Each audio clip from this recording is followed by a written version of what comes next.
주말 동안 각자 자택에서 대통령 탄핵 자료를 검토했던 헌법재판관들이 오늘 헌재에 모여 다시 평의를 시작했습니다. 쟁점별로 논의 중인데 이 쟁점별 합의인 평결에 돌입을 했을까요?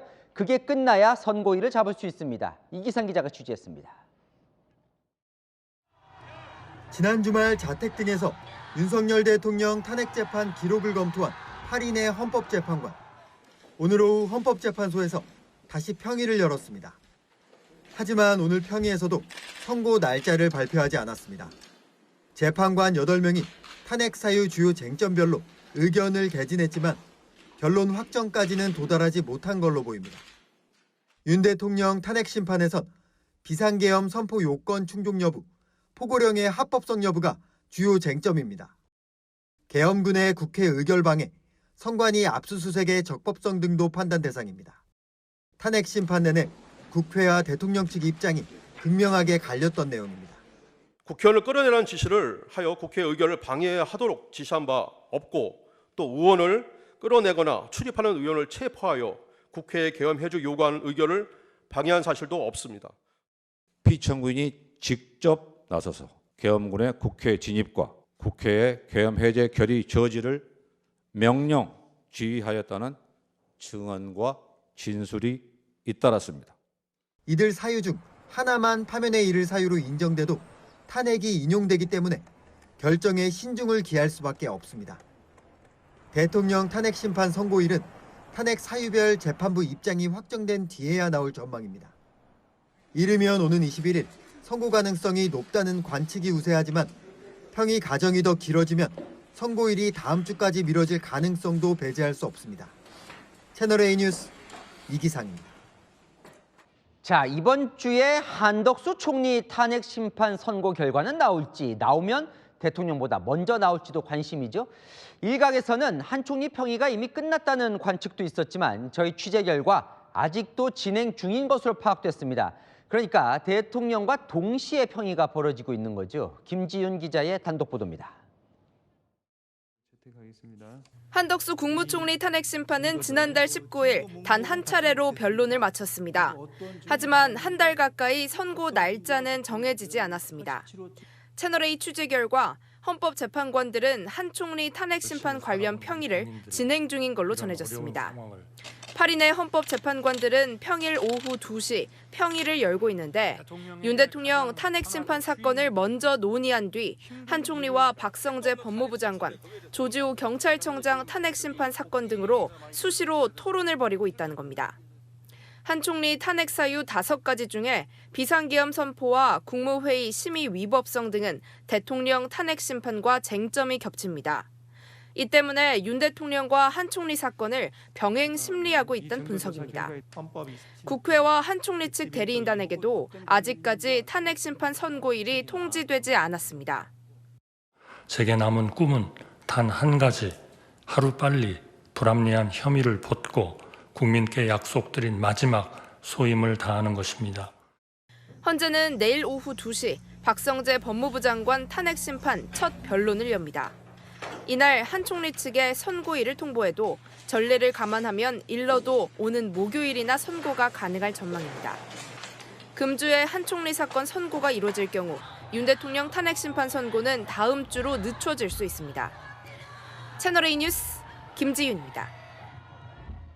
국민의힘 일각에서는 대통령이 앞서 내일 또는 모레라도 이 한덕수 총리에 대한 탄핵 선고가 내려질 거라고 내다보고 있습니다. 하지만 야당은 선입 선출, 먼저 국회에서 탄핵안이 통과된 대통령부터 선고해야 한다는 입장입니다. 이세진 기자입니다. 국민의힘은 한덕수 국무총리의 탄핵 심판 선고가 내일 또는 모레 사이 나올 것으로 내다보는 분위기입니다. 저는 이번 주 한 수요일, 화요일 정도에 한덕수 총리 복귀가 먼저 이루어질 것이라고 생각합니다. 반나절 만에 변론이 종결된 만큼 쟁점이 적어 선고를 지체할 이유가 없다는 겁니다. 나경원 국민의힘 의원도 최재해 감사원장 탄핵 일정을 기준으로 하면 한 총리도 20일쯤 선고될 가능성이 높다며 대통령보다 빠른 선고를 예상했습니다. 외교안보 위기를 초래하고 있습니다. 급한 불부터 끄는 방법은 먼저 헌법재판소가 한덕수 총리에 대한 탄핵을 하루빨리 기각시키는 것입니다. 한덕수 문제는 긴급 먼저 판결을 해야 된다. 이게 감사원장을 했는데 한덕수 총리를 안 해줄 이유가 없잖아요. 하지만 민주당 원내대표실 관계자는 선입 선출 원칙에 따라 국회에서 먼저 통과된 대통령 탄핵 심판 결과가 한 총리보다 먼저 나오는 게 당연하다고 말했습니다. 채널A 뉴스 이세진입니다. 아는 기자 법조팀 김정근 기자 나와 있습니다. 운명의 한 주가 될지 지금 관심이 커지고 있는데 헌재가 설명하는 기류가 좀 달라졌다고요? 네, 윤석열 대통령 탄핵 심판 선고가 다가오면서 헌법재판소의 분위기가 미묘하게 바뀌었습니다. 그동안 헌재는 국회 측이나 대통령 측에 선고 기일을 통지하는지 문의를 하면 오늘은 없다고 답을 주곤 했는데요. 이번 주부턴 노코멘트, 그러니까 아무것도 확인해 줄 수 없다는 기조로 바뀌었습니다. 탄핵 심판 선고일이 임박하면서 선고일 통지가 예정에 없다는 것도 확인해 주기 어려울 정도로 예민해져 있다, 이렇게 봐야 할 것 같습니다. 아니 근데 왜 이렇게 오래 걸리는 거예요? 안에서 무슨 일이 지금 벌어지고 있는 거예요? 재판관 평의에서. 네, 헌법재판관들의 의견이 아직 모아지지 않았기 때문으로 봐야 할 것 같습니다. 재판관들은 오전엔 각자 재판 기록과 보고서를 검토하고 오후엔 한자리에 모여 평의를 진행하는데요. 탄핵 사유 중요 쟁점에 대한 재판관 사이에 이견이 있는 걸로 보입니다. 대통령 탄핵 심판은 인용이냐 기각이냐 결과도 중요하지만 그 결과에 따른 사회적 충격, 국론 분열 등을 최소화하는 것도 재판관들의 중요 관심사거든요. 최대한 8인 재판관의 의견 일치를 추구하겠지만 대통령 공백 상태를 무작정 방치할 수도 없기 때문에 아무리 늦어져도 다음 주가 헌재의 선고 마지노선이 될 거란 관측이 많습니다. 자, 여권에서는 지금 이견 얘기를 했는데 4명이 이견을 보이고 있다, 뭐 이런 분석도 하던데요. 네, 여권을 중심으로 헌법재판관 4명이 아직 마음을 정하지 못한 것 같다, 이런 관측을 하는 것 같습니다. 인용 의견을 정한 재판관 4명이 있고 나머지 재판관 4명이 대통령 파면 여부에 변수가 될 거란 여권 자체 분석인데요.